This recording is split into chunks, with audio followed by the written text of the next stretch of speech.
UP लेखपाल exam 2022 की अगर आप तैयारी कर रहे हैं और सबसे महत्वपूर्ण चीज़ ये कि आप घर से तैयारी कर रहे हैं या आपने किसी कोचिंग इंस्टीट्यूट से कोई कोर्स नहीं खरीदा है और आप सेल्फ स्टडी करके ही इस एग्ज़ाम को इजीली क्रैक करना चाहते हैं, अच्छा स्कोर इसमें बनाना चाहते हैं, तो ये वीडियो आपके लिए है। इस वीडियो में हम 2-3 महत्वपूर्ण चीज़ों पर बात करने वाले हैं। सबसे पहले तो हम इसके सिलेबस के बारे में बात करेंगे और सिलेबस को मैं यहाँ पर डिफाइन नहीं कर रहा हूँ क्योंकि सिलेबस को जारी किए हुए काफ़ी समय हो चुका है और आपने इसके सिलेबस को खूब अच्छी तरीके से देख भी लिया होगा। यहाँ पर सिलेबस के रिगार्डिंग जो इसके 2 सेक्शन हैं, एक ग्राम समाज और विकास वाला और एक जनरल स्टडीज यानी जो जीके वाला पोर्शन है, इन 2 पोर्शंस पर स्पेशली मैं इस वीडियो में बात करने वाला हूँ कि इनकी तैयारी आपको कैसे करनी है। क्या जो सिलेबस बोर्ड के द्वारा जारी किया गया है ये पर्याप्त है या सिर्फ इन्हीं टॉपिक्स को कवर कर लेने के बाद आप इस एग्जाम में अच्छा स्कोर कर पाएंगे, इन चीज़ों को इस वीडियो में मैं क्लियर करने की कोशिश करूँगा। ठीक है, मैथ्स जो है, मैथ्स वही है जो आपने पीईटी के लिए पढ़ा होगा और आई होप कि आप ये पहला एग्जाम नहीं दे रहे हैं, इससे पहले भी आप कई परीक्षाएं दे चुके होंगे। तो मैथ्स जो आप पढ़ते चले आ रहे हैं वही मैथ्स आपको पढ़ना है, बस कुछ ज्योमेट्री के टॉपिक्स हैं जो अलग से इसमें बढ़ा दिए गए हैं, उनकी आपको अलग से तैयारी करनी पड़ेगी। हिंदी वही है जो आपने पैट के लिए पढ़ी थी, यानी जो पीईटी हुआ था उसके लिए आपने जो हिंदी की तैयारी की थी वही उसको आप रिवाइज कर लेंगे, उसको थोड़ा सा और देख लेंगे तो उसके लिए ये काफ़ी सफिशियंट होगा।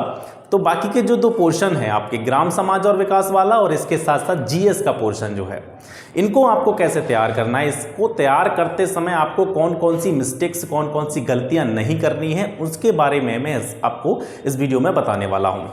आपको जितने सारे यहाँ पे टॉपिक दिखाई दे रहे हैं ग्राम समाज और विकास वाले पोर्शन से, ये ऑफिशियली बोर्ड के द्वारा जारी किए गए हैं। ठीक है, ग्राम्य विकास भारतीय संदर्भ में इसको हमको देखना है, ग्राम्य विकास कार्यक्रम हो गया, ग्राम्य विकास योजनाएं हो गई या फिर ग्राम्य विकास शोध प्रणालियां वगैरह वगैरह, ये जो इसका ग्राम समाज एवं विकास का ऑफिशियल सिलेबस है, इसको आपने देखा होगा।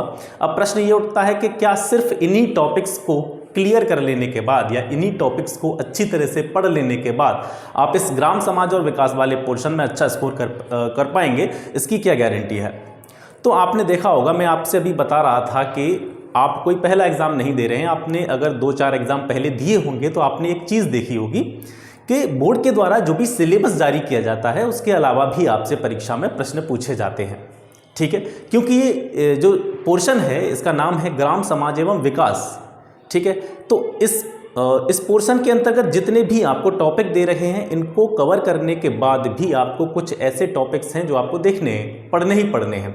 और आप यकीन मानिए कि जिस दिन आप परीक्षा हॉल में बैठेंगे, क्वेश्चन पेपर आपके सामने होगा, मैं जो टॉपिक्स आपको बताने वाला हूं उनमें से आपको प्रश्न देखने को मिलेंगे ही मिलेंगे। ठीक है, तो इसकी बात हम नहीं कर रहे हैं। ठीक है, ये जो टॉपिक हैं ग्राम समाज एवं विकास के, ये तो ऑफिशियली आप सभी ने देखे होंगे।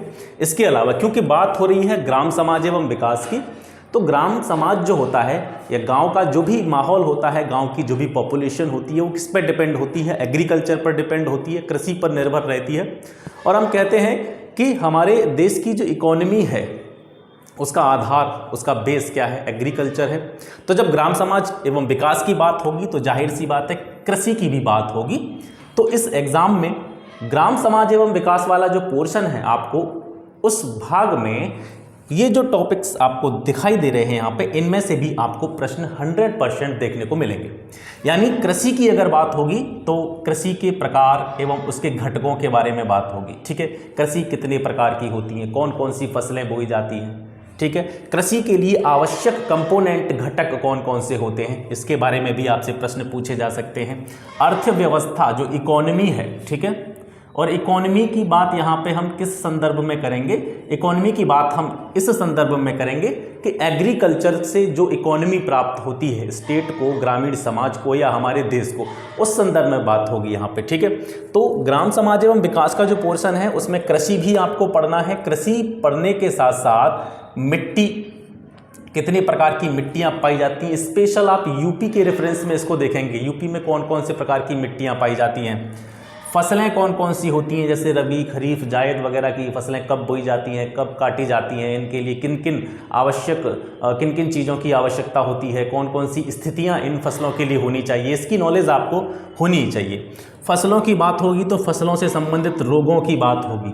ठीक है, कौन सी फसल में कौन सा रोग होता है, ठीक है, धान की फसल में कौन सा रोग होता है, ठीक है, खैरा रोग जो होता है वो किस फसल में होता है, किसकी कमी से होता है, किस पोषक तत्व की कमी से होता है, ऐसे प्रश्न आपको इस परीक्षा में देखने को मिलेंगे। इसके साथ साथ उर्वरक जो होते हैं, फर्टिलाइजर आपके होते हैं, जैविक उर्वरक हो गए आपके, जैविक खाद हो गई, ठीक है, रासायनिक उर्वरक जो होते हैं, इनसे संबंधित प्रश्न भी आपको इस परीक्षा में देखने को मिलेंगे। तो ये जो टॉपिक्स मैं आपको बता रहा हूँ इनको आपको नेगलेक्ट नहीं करना है। अब आप ये सोच के बिल्कुल भी चिंता ना करें कि इतने सारे टॉपिक्स तो यहाँ पे पहले से ही बोर्ड ने दे दिए हैं और मैं आपको इतने सारे टॉपिक्स बता दे रहा हूँ। तो जितने भी यहाँ पे टॉपिक्स लिख रहे हैं ये बहुत ही माइनर टॉपिक हैं, मेजर टॉपिक नहीं, मतलब बहुत सारे, इनका जो सिलेबस है वो काफ़ी बड़ा नहीं है, ये बहुत छोटे छोटे टॉपिक्स हैं और आप चाहें तो दो तीन टॉपिक्स आप एक दिन में इसमें से कवर कर सकें।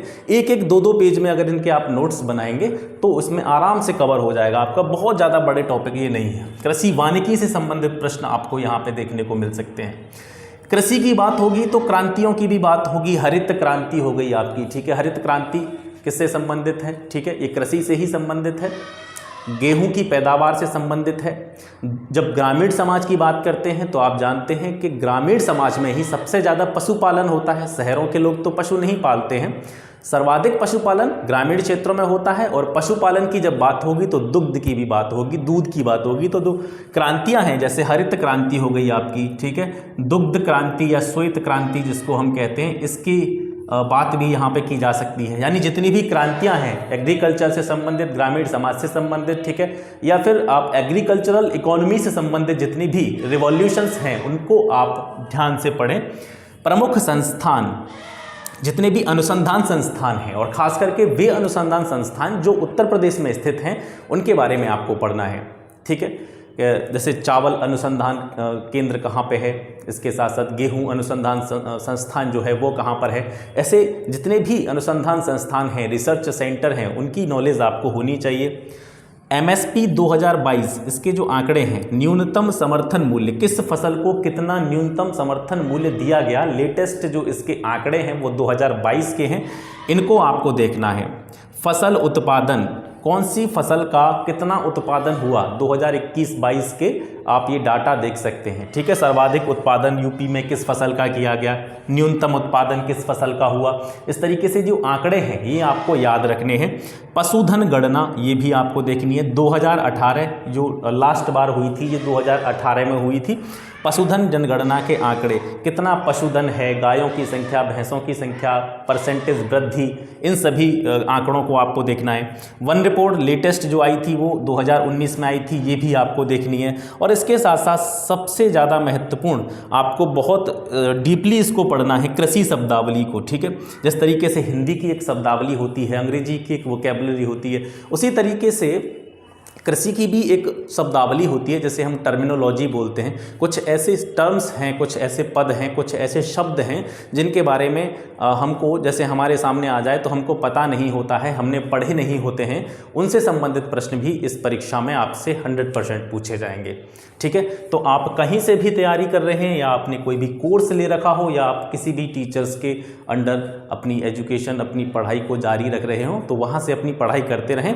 अगर आप चाहते हैं या आप कहीं से भी तैयारी नहीं कर रहे हैं या फिर आप सेल्फ स्टडी कर रहे हैं अपनी, तो कल से ग्राम समाज एवं विकास और जनरल स्टडीज़ यानी जीके वाला पोर्शन जो है आपका, और इसके साथ साथ ग्राम समाज एवं विकास की रेगुलर क्लासेस कल से आपको इस चैनल पर फ्री ऑफ कॉस्ट देखने को मिलेंगी, ठीक है। तो ये जितने भी टॉपिक हैं इनको मैं बिल्कुल एज इट इज़ सिलेबस के अनुसार आपके लिए फ्री ऑफ कॉस्ट प्रोवाइड करने जा रहा हूँ। इसके साथ साथ जितने टॉपिक्स मैंने इधर लिखे हुए हैं, ठीक है, जिनके बारे में मैं बता रहा हूँ, ये तो आपको पढ़ना ही पढ़ना है। जो बोर्ड ने सिलेबस दिया है वो तो आपको पढ़ना ही पढ़ना है, लेकिन आपको नेगलेक्ट नहीं करना है, नज़रअंदाज नहीं करना है, ठीक है।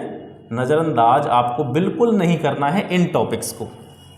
अगर इनको आपने बिल्कुल नेगलेक्ट कर दिया तो आप नुकसान उठाएंगे, क्योंकि यहाँ से प्रश्न आपको पूछे जाने। मैं ये नहीं कह रहा कि आप यहीं से पढ़ें, कहीं से भी पढ़ें, किसी भी बुक से पढ़ रहे हो, लेकिन जो टॉपिक्स मैंने आपको बताए हैं इनको आप अवश्य ही कंप्लीट करके जाएं, बहुत अच्छी तरीके से इनको पढ़ के जाएं, ताकि आप परीक्षा में अच्छा स्कोर कर सकें। जनरल स्टडीज़ की अगर बात आती है, सामान्य ज्ञान की, सामान्य ज्ञान में आपसे पूछा जाएगा, जनरल साइंस के क्वेश्चन होंगे, सामान्य विज्ञान, ठीक है, फिजिक्स, केमिस्ट्री, बायो, बॉटनी, इनसे संबंधित क्वेश्चन आपसे होंगे। हिस्ट्री यानी इतिहास और आपके जो इंडियन नेशनल मूवमेंट हैं, भारतीय राष्ट्रीय आंदोलन हैं, इनसे संबंधित प्रश्न भी इस परीक्षा में पूछे जाएंगे। पॉलिटी हो गई, अर्थव्यवस्था हो गई आपकी, भूगोल हो गया आपका, भारत एवं विश्व का भूगोल, कंप्यूटर से जो सामान्य जानकारी है वो भी पूछी जाएगी, और इसके साथ साथ एक बड़ा रोल प्ले करेंगे इसमें करंट अफेयर्स। ठीक है, तो करंट अफेयर्स के बारे में बाद में बात करेंगे, पहले इसके बारे में बात करते हैं। अब आप सोचिए, हिस्ट्री आप पीसीएस के एग्जामिनेशन के लिए भी पढ़ते हैं, हिस्ट्री आप यूपी कांस्टेबल के लिए भी पढ़ेंगे, हिस्ट्री आप यूपीएसआई के लिए भी पढ़ेंगे, हिस्ट्री आप एआरओ के एग्जामिनेशन के लिए पढ़ते हैं। लेकिन क्या सभी परीक्षाओं का नेचर एक जैसा होता है? नहीं होता है। आप अगर यूपी पीसीएस की तैयारी कर रहे हैं और उसके लिए अगर आप इतिहास विषय को पढ़ रहे हैं या भूगोल विषय को पढ़ रहे हैं, तो आपके पढ़ने का जो तरीका होगा वो थोड़ा अलग होगा। ये जो है वनडे एग्ज़ाम है, एक दिवसीय परीक्षाएं हैं, हर परीक्षा का नेचर अलग अलग होता है। पैट का लेवल आपने देखा होगा, उसमें ज़्यादातर जो क्वेश्चंस पूछे गए थे वो परंपरागत सामान्य ज्ञान जो है वो एक तरह से अगर मैं इन शॉर्ट कहूँ तो आज से 5-6 साल पहले जहाँ से बच्चे स्टार्ट करते थे, जिस एग्जामिनेशन की शुरुआत करते थे, बेसिक क्वेश्चंस जो थे वो आपके पैट में पूछे गए थे। तो आप लेखपाल का स्तर भी आप बहुत ज़्यादा ऊंचा न बनाएं। ऊंचा न बनाने का क्या कारण है? ऊंचा न बनाने का कारण ये है कि आपको पता चले कि आप पूरा इतिहास को पढ़ने में लग गए, आप बिपिन चंद्रा की बुक ले आए, स्पेक्ट्रम ले आए और उसको शुरुआत से लेकर के बिल्कुल उसको पढ़ने में लगे हुए हैं, तो आप पूरा समय अपना व्यर्थ कर देंगे केवल 1-2 विषयों को पूरा करने में, और उनको भी आप ढंग से पूरा नहीं कर पाएंगे। तो जीके वाला पोर्शन है, इसकी केवल सामान्य जानकारी, ठीक है, केवल सामान्य जानकारी ही आपसे मांगी जाएगी। जीएस वाले पोर्शन में जितनी भी सब्जेक्ट हैं, history, polity, economy, geography, computer, इनकी केवल सामान्य जानकारी की अपेक्षा ही बोर्ड आपसे करता है। इसमें आप विशेषज्ञता हासिल करने की कोशिश ना करें। अगर आप इसमें विशेषज्ञता हासिल करने की कोशिश करेंगे तो आप अपना समय वेस्ट करेंगे। और इतने ज़्यादा प्रश्न भी आपसे, मान लीजिए आप इतिहास में आपसे 3 क्वेश्चन आपसे पूछे गए अगर जीएस में, तो 3 क्वेश्चंस के लिए आप क्या पढ़ेंगे? आप एंशिएंट हिस्ट्री की अलग से बुक पढ़ेंगे, मिडिवल हिस्ट्री की अलग से पढ़ेंगे, फिर आधुनिक भारत, फिर इंडियन नेशनल मूवमेंट, इनको सबको अलग अलग थोड़ी पढ़ेंगे। इतना सारा गट्ठर हो जाएगा आपका सिर्फ एक ही विषय का, तो आपको इतनी गहराई से इसको नहीं पढ़ना है। इसके लिए मैं आपको बता देता हूँ, एक घटना चक्र का आता है आपका, एक घटना चक्र का फ्लो चार्ट आता है, ठीक है, फ्लो चार्ट। बहुत पतली पतली सी किताब होती है, 30-40 पेज होंगे उसमें। उसको आप एक बार रिवाइज कर लें और उसी से आपके जितने भी क्वेश्चंस यूपी लेखपाल के एग्जाम में, जनरल स्टडीज़ में किसी भी सब्जेक्ट से पूछे जाएंगे, उससे कवर हो जाएंगे। यानी इतिहास की बात होगी तो इतिहास की भी एक फ्लो चार्ट आएगी आपकी, 30-40 रुपये की या 50 रुपये की मार्केट में इजीली अवेलेबल है, वहाँ से आप ले सकते हैं। ऐसे ही पॉलिटी की, ऐसे ही ज्योग्राफी के लिए, कंप्यूटर के लिए छोटी छोटी बिल्कुल पतली पतली सी किताबें हैं, और मैंने उनको देखा है। मैं खुद रिकमेंड करता हूँ सभी लोगों को, अगर उन किताबों को पढ़ें, आप कहीं से भी आप खरीद लें, वो बुक्स आप पढ़ें, किसी भारी भरकम किताबों के चक्कर में ना पढ़ें। और किसी भी एग्ज़ाम को निकालने के लिए सबसे बेहतर रणनीति जो होती है वो क्या होती है? वो बेहतर रणनीति ये है कि कोई भी परीक्षा आप दे रहे हैं, किसी भी एग्ज़ाम को दे रहे हैं, तो आप सबसे पहले ये विचार करें कि इस एग्ज़ाम का 60 से 70% पोर्शन जो है वो कहाँ से आता है। एग्ज़ाम का जो 60 से 70% भाग है वो कहाँ से आ रहा है। बाकी का आपका जो 30 से 40% का होगा पोर्शन, उसके बारे में बाद में बात करेंगे। 60 से 70% जो पोर्शन होता है किसी भी एग्ज़ाम का, उसमें से लगभग 50% आप पहले से कवर किए हुए होते हैं। ये आप पता है आपको, क्योंकि आप 0 लेवल से पढ़ रहे हैं वो एक बात अलग है, लेकिन आपने अगर 1-2 परीक्षा दी है, अगर आप पिछले 4-5 महीने से भी तैयारी कर रहे होंगे तो आप लगभग मैथ कवर होगा आपका, ठीक है, हिंदी आपने पढ़ी होगी। तो इस एग्ज़ाम में जो 4 पोर्शन आ रहे हैं उसमें सबसे महत्वपूर्ण इस कंडीशन में आपका ग्राम समाज विकास हो गया, ठीक है, छोटा सिलेबस, ग्राम समाज का छोटा सिलेबस है, कम सिलेबस है, और कम सिलेबस में यहाँ से काफ़ी प्रश्न आपको देखने को मिलेंगे। इसके साथ साथ हिंदी हो गया और इसके साथ साथ आपका मैथमेटिक्स हो गया।